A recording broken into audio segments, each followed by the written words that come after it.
ജ്യേഷ്ഠനെ പരിഗണിക്കണം. എങ്ങനെ? ഉപ്പാനെ കാണുന്ന പരിഗണനയിൽ കാണണം. പിന്നെ ജനങ്ങൾ പറയാം, ഉപ്പാനെ കാണുന്ന പോലെ കാണണം ജ്യേഷ്ഠൻ. ഓനങ്ങനെ ചെയ്തു വെച്ച് ഓനാ ആരാടാ പറഞ്ഞത്? ഇപ്പൊ നീ ആരാ പറഞ്ഞത്? ഇരട്ടകളായി ജനിച്ച രണ്ട് മഹാന്മാർ, അതിലെ ഇളയ മഹാന് പറയാ, ഞാൻ ഇന്നേ വരെ എന്റെ ജ്യേഷ്ഠന്റെ കൂടെ നടന്നിട്ടില്ല, ഇന്ന് വരെ. എന്താ കാരണം? ഇത്രയും കൊല്ലത്തിനിടയിൽ ഞാൻ എന്റെ ഇക്കാക്കയുടെ വേക്കിലല്ലാതെ നടന്നിട്ടില്ല എന്ന് പറയാൻ കാരണം എന്താ? എന്നോട് എന്റെ ചെറിയ പ്രായത്തിൽ തന്നെ ഉമ്മ പറഞ്ഞതിന് ജ്യേഷ്ഠനാന്നുള്ള ബോധം വേണം. ഇതാണ് ഉമ്മി ഉപ്പി പഠിപ്പിച്ചു കൊടുക്കണം. അവര് വലിയ വയസ്സിന്റെ വ്യത്യാസം, ചെറിയ 3 വയസ്സിന്റെ വ്യത്യാസമേ ഉള്ളൂ.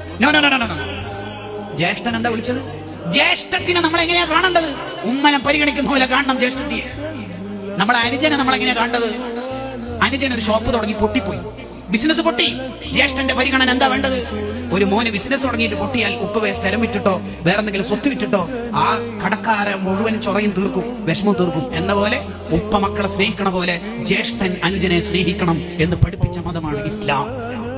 വിനജനങ്ങൾ പറയാ, ആ മതാണ് നമ്മളൊക്കെ മതം. നമ്മളെ വന്ന എങ്ങനെ? മൂത്തമ്മയെ ഇളയമ്മയെ അഥവാ ഉമ്മാന്റെ സഹോദരിമാരെ പരിഗണിക്കണം. ഏതുപോലെ പരിഗണിക്കണം? അൽ ഖാലത്തു ബിമൻസിലത്തിൽ ഉമ്മി, ഉമ്മാന്റെ സ്ഥാനം കൊടുക്കണം ഉമ്മാന്റെ ഏട്ടത്തി അനിയത്തിമാർക്ക്. ബദറുദ്ദീൻ സർക്കശി റഹ്മത്തുള്ളാഹിയുടെ അഭിപ്രായ പ്രകാരം ഉമ്മാനെ ബുദ്ധിമുട്ടിച്ച അതേ കുറ്റം തന്നെ ഇളയമനെയോ മൂത്തമ്മനെയോ ബുദ്ധിമുട്ടിച്ചാൽ ഉണ്ട് എന്ന് വരെ ചർച്ചയിൽ കാണാം. പ്രബലാഭിപ്രായങ്ങൾ, എതിരാഭിപ്രായങ്ങളൊക്കെ ഉണ്ട്, ശരിയാണ്. എന്നാലും ഇമാമിങ്ങൾ അത്രയും ഗൗരവത്തിൽ ചർച്ച ചെയ്തിട്ടുണ്ട്.